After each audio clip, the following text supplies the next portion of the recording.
Normal day to day life के अंदर में if you want to get away from this thing, this emotion called anger, and we want to settle the things more amicably, कैसे कर सकते हैं हम?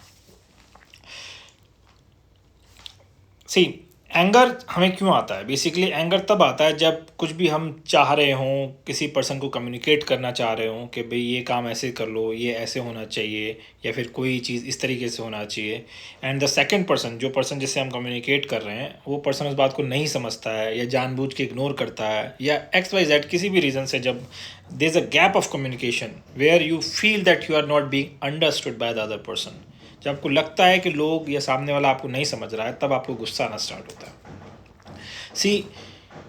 गुस्सा जो है, जो एंगर है, it is just a tool, it is just a tool to convey your things, and you think that अगर मैं इस टोन के अंदर में इस इंटेंसिटी के साथ में अपनी बात को फिर से रखूँगा, गुस्से से रखूँगा, तो मे बी वो पर्सन की अटेंशन ग्रैब कर सकता हूँ, and then that person will definitely act upon it and he will consider the importance of the situation. See, ये जो पूरा सिनेरियो है, this scenario can also be done in another way. See, suppose आप basically क्यों कर रहे हैं, anger क्यों कर रहे हो? The main reason is you want to grab the attention and you want to tell that person कि भाई ये काम बहुत important है, इस काम को करो या इस बात को सुनो, ये बहुत अर्जेंट है। तो इसी चीज़ को आप बिना गुस्सा करे, बिना एंगर करे, एक अलग तरीके से भी बोल सकते हैं, like with the making a difference in your tone. Like अभी मैं आपसे बात करूंगा, जिस तरह से मैं बात करूंगा, उस टोन में जो चेंज आ जाएगा, उससे सीरियसनेस आ सकती है। जिस तरीके से अगर मैं बोलूँ कि भाई सुनिए, ये काम बहुत इंपॉर्टेंट है और इसको आप ध्यान से सुनिए जो मैं बोल रहा हूँ, correct? So suddenly what I did was I just changed